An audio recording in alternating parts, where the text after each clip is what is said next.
Canada Life Center in Winnipeg as the Bruins continue their road trip. Game 2 of 3, coming off a win over the St. Louis Blues and looking for their 4th straight win overall tonight. They got David Pastrnak back last game, and tonight, Charlie McAvoy activated and ready to go as the Bruins look to Jonas Korpisalo tonight between the pipes, getting ready for their first of 2 matchups against the Jets this season. It is cold out there, and it is styling right now for David Pastrnak. That's an expensive jacket.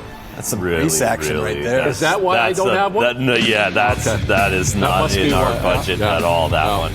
I don't know what, but you can tell by the look of that leather. I am surprised. I thought the boys would be bundled up a little bit more. You're right. This time of year up Winnipeg.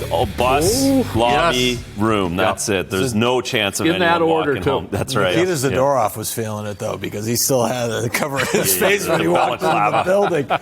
This is the Ultimate Bruins Show, presented by Jordan's Furniture. Glad you could join us. Adam Pellerin, Barry Peterson, Andrew Raycroft will get you caught up on the storylines heading into the game against the Jets. But the big storyline, obviously, Charlie McAvoy looks like he's ready to go and ready to make his return. Yeah, as we talked last game with Pasta, we knew that would kind of be his decision, but we kind of felt like Charlie's would almost have to be a doctor's decision, don't you think?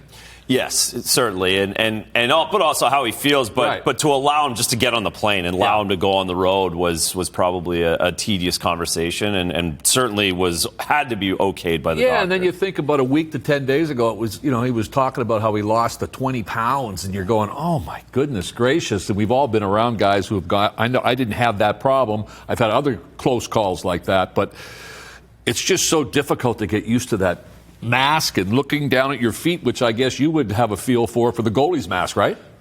I would be used to it, but a guy without a face mask on for a long time wouldn't be.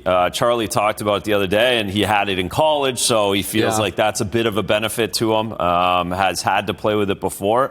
But no question, once the bullets start flying tonight, it's like being out on 128 in the middle of traffic and trying to cross the road. So it's different, and he'll need to warm himself up. Do you guys feel like I did that when I saw him go down that night?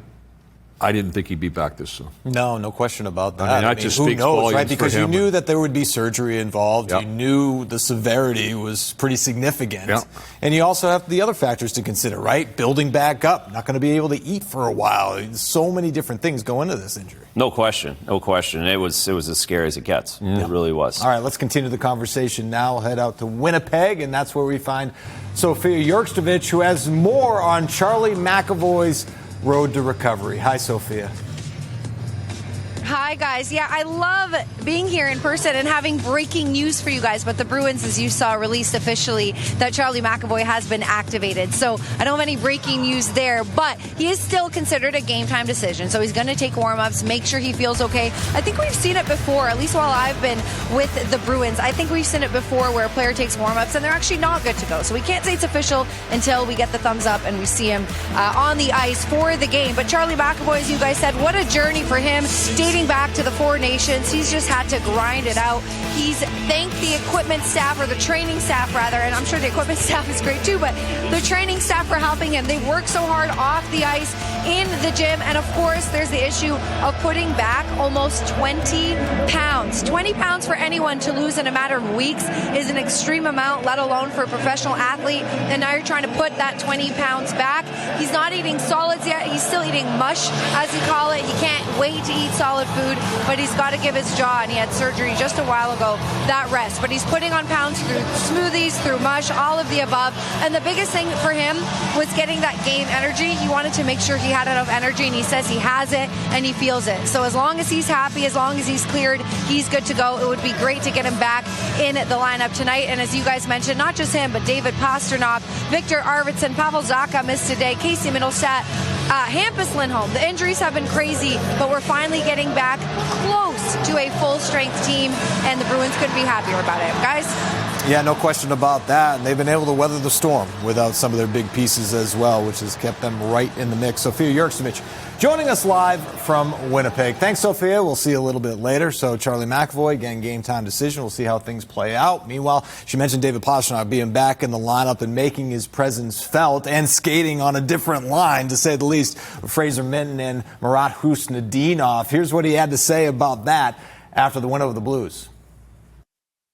That was awesome, obviously, with Kuzi, so much speed and the capability of being so strong on his puck for the size of his.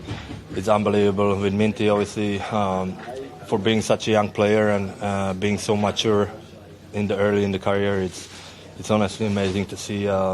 He's a great 200-foot player, and it was we already had a couple looks earlier in the season, so. Yes, it was new, no practice together, but at the same time, I know what to expect from them, and it was just, trying to make them feel comfortable and don't change anything about their game, since, there was a reason we work well together, and, Minty getting rewarded with, great position on the both goals, so it was fun to see. Just three young guys skating together. That's what he said, right? So good. Now, Razor, you're much more fashionable than I am. But did that hat go with that jacket?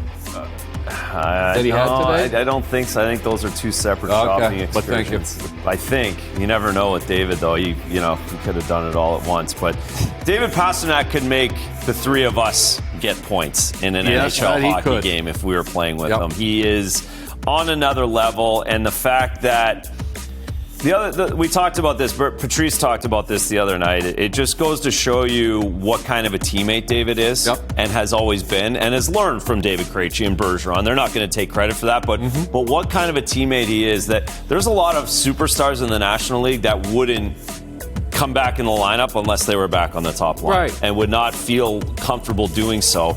David does it, no big deal, 3 assists. Yeah, and I'm sure Fraser Minten must have looked at practice that morning and looked over a couple times to his right and said, "Are you kidding me?" He called his buddies back on the island and said, "Hey, fellas, you might want to watch this one tonight. This is going to be good." Yeah, his bodyguards were gone, and Tanner Jeannot and Mark Kastelik, but he did get one of the best goal scorers in the entire world on his line, and he delivered 2 goals, first multi-goal game of his career. He's got 6 on the year. He's got 3 in the last 2 games.